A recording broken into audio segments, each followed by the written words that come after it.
नमस्कार, बिस्तक पर आपका स्वागत है। मेरा नाम है ईशा मालवी। इस शो में आज हम बात करेंगे एचडीएफसी बैंक की, जो देश का सबसे बड़ा प्राइवेट सेक्टर बैंक है। इस बारे में बात करने के लिए हमारे साथ मौजूद है प्रवीण शर्मा जी। सर, आपका इस शो में बहुत स्वागत है। Thank you Isha. सर, सबसे पहला सवाल हम एचडीएफसी पर ये लेंगे कि आखिर हम पहले दर्शकों को ये बताते हैं कि एचडीएफसी बैंक में चल क्या रहा है। इस बार अगर हमको मोटी अगर हमको पूरी जानकारी देनी हो तो क्या रहेगी वो?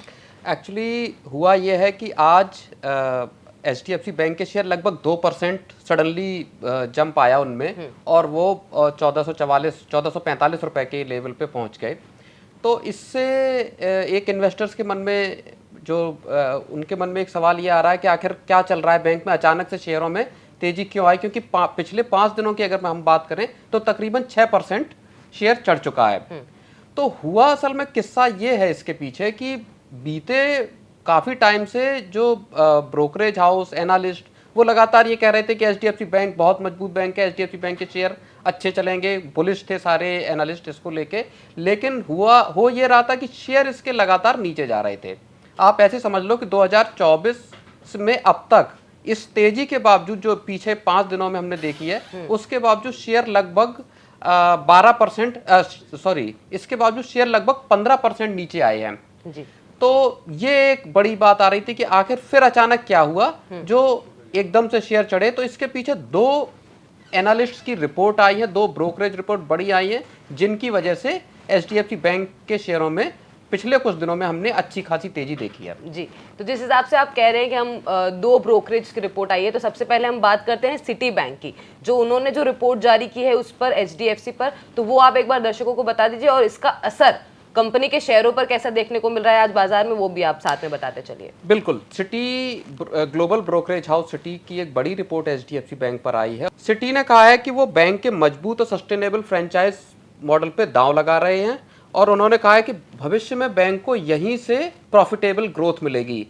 सिटी ने एचडीएफसी बैंक को बाय रेटिंग दी है, और उसके लिए जो टारगेट प्राइस दिया है वो कल के यानी सोमवार का जो क्लोजिंग भाव था 1417 रुपए का एचडीएफसी बैंक के शेयरों का, उससे करीब 44% ऊपर का भाव है। इसका मतलब इतने ऊपर चढ़ने का सिटी का दांव है कि इतना चढ़ सकता है। तो इस वजह से आज शेयरों में सिटी की जो रिपोर्ट आई उसके बाद से एचडीएफसी बैंक के शेयर चढ़े हैं। सिटी ने यह भी कहा है कि जो बैंक के जो लिक्विडिटी रेशियो हैं, लिक्विडिटी डिपॉजिट रेशियो और लिक्विडिटी कवरेज रेशियो एलडीआर और एलसीआर, ये बहुत स्ट्रांग है। ऊंची फंडिंग कॉस्ट से निपटने के लिए बैंक के पास लेंडिंग रेट्स में बदलाव का एक प्लान है, ये भी सिटी ने कहा है। और बैंक के जो नेट इंटरेस्ट मार्जिन है एनआईएम और रिटर्न ऑन एसेट्स हैं आरओए, इन पे बैंक अपने जो टारगेट्स हैं उन पे कायम रहेगा, उन टारगेट उसके मिस नहीं होंगे। तो ये जो एक बड़ी रिपोर्ट है जिसमें सिटी बुलिश नजर आ रहा है एचडीएफसी बैंक को लेके, इस वजह से आज एचडीएफसी बैंक के शेयरों में तेजी दिखाई दी है जी। सर, ये तो हुई सिटी बैंक की बात। आपने बताया था कि 1-2 दिन पहले हमने मॉर्गन स्टैनली की भी एक रिपोर्ट एचडीएफसी पर देखी थी, तो वो एक बार आप दर्शकों को बता दीजिए, क्योंकि हम देख रहे हैं कि काफी शेयरों में उतार चढ़ाव देखने को मिल रहा है। तो आप आगे इसके बारे में बताइए। हाँ, इसके पहले सिटी के पहले मॉर्गन स्टैनली जो ग्लोबल ब्रोकरेज हाउस है उसकी भी एचडीएफसी बैंक को लेकर रिपोर्ट आई है। ये दोनों रिपोर्ट बेहद अहम कही जा सकती हैं इन्वेस्टर्स के लिहाज से, क्योंकि इन्वेस्टर्स लगातार ये सोच रहे थे, फिक्रमंद थे कि यार बैंक में क्या होगा। जब पिछले एनालिस्ट की कॉल को देख के उन्होंने खरीद डाले शेयर, और उसके बाद से जब लगातार गिरावट आई तो इन्वेस्टर्स ये सोच रहे थे कि ये क्या हुआ इस बैंक में। तो जो कुछ दिन पहले मॉर्गन स्टैनली की रिपोर्ट आई है उसमें उन्होंने जो बैंक का मैनेजमेंट है उनकी एक जो कॉल है उसमें जो बयान और जो बैंक के मैनेजमेंट ने कहा है उसको लेके उन्होंने आधार बनाया, और उसको लेके उन्होंने मॉर्गन स्टैनली ने बैंक को ओवरवेट रेटिंग दी। उन्होंने 2110 रुपए का इसके लिए टारगेट प्राइस मॉर्गन स्टैनली ने दिया था, जो तब का जो बंद भाव था इसका उससे करीब 50% ऊपर का प्राइस था। तो मॉर्गन स्टैनली ने यह कहा है कि जो बैंक का जो मर्जर हुआ है पिछले साल एचडीएफसी लिमिटेड का एचडीएफसी बैंक में, उसके बाद एक बड़ी यूनिट बन गई है, होम लोन में सबसे बड़ी एक इकाई है। तो उसमें मर्जर के बाद से जो होम लोन सेगमेंट में डिस्पर्सल हैं लोन्स के, उसमें अच्छी ग्रोथ, डबल डिजिट ग्रोथ मिली है। सीक्वेंशियली अगर देखें तो वो 3.6% की ग्रोथ है, और ये इस तरह से होम लोन सेगमेंट पे सबसे ऊंची पोजीशन पे बैंक पहुंच गया है। इस बेसिस पे उन्होंने इस पे एक ओवरवेट रेटिंग मॉर्गन स्टैनली ने दी। तो सर अब हम बात कर लेते हैं शेयरों के हाल पर। हम पिछले, क्योंकि आपने भी अभी बताया कि शेयरों का हाल क्या रहा है, तो इसमें मेरा अहम सवाल तो आपसे ये रहेगा कि अब तक बाजार में ये शेयर गिर क्यों रहा था। लेकिन अभी पहले मैं दर्शकों को बता देती हूँ कि HDFC बैंक का शेयर जो मंगलवार को 2% उछलकर आज 1,445 रुपए पर कारोबार कर रहा है। शेयर पिछले 5 दिनों में 6% तक उछल चुका है।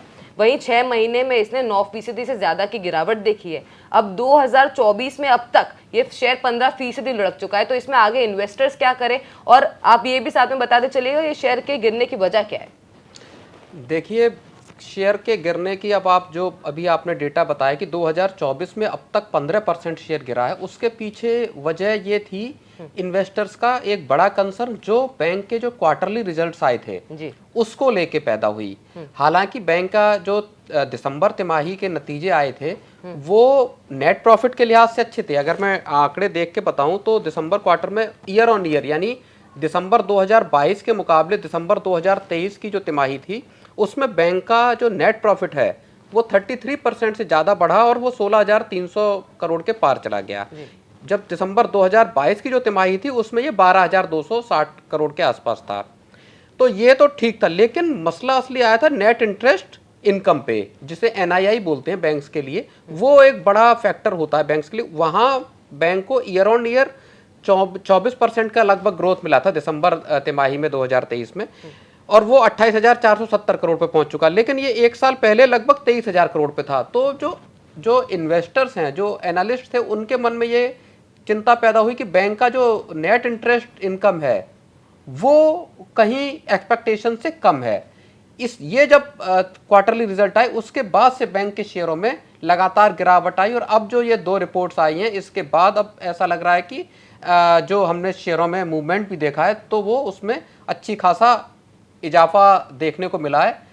हालांकि इन्वेस्टर्स के लिए बेटर यही होगा कि वो अपने जो फाइनेंशियल एडवाइज़र हैं, सेबी रजिस्टर्ड फाइनेंशियल एडवाइज़र हैं, वो उनके हिसाब से अपनी सलाह लें। हम यहाँ रिकमेंडेशन या कोई बाय और सेल की सलाह नहीं दे सकते। तो वो अपना फाइनेंशियल एडवाइज़र हैं, वहाँ उनसे राय मशवरा करें। उसके बाद ही किसी भी स्टॉक में, HDFC बैंक की नहीं, किसी भी स्टॉक में इन्वेस्टमेंट करने से पहले इन सारे चीज़ों को जानकारी पूरा पढ़ लिख के तब उसके बाद ही इन्वेस्टमेंट का कोई फैसला करें। बिल्कुल। तो आज हमने दर्शकों को HDFC बैंक के बारे में बताया। हमने ये बताया कि शेयरों में अचानक से तेजी क्यों आई है, सिटी बैंक ने HDFC को लेकर क्या कहा है, साथ ही पिछले दिनों जो मॉर्गन स्टैनली की रिपोर्ट आई थी उसमें क्या है, तो हमने पूरा आपको ब्यौरा दिया है HDFC बैंक को लेकर। तो आगे भी ऐसी वीडियोस देखने के लिए बिस्तक के साथ जुड़े रहिए। अगर आपके पास कोई ऐसे टॉपिक्स है जिन पर आपको जानकारी लेना चाहते हैं तो हमें कॉमेंट सेक्शन में जरूर बताइए। Thank you.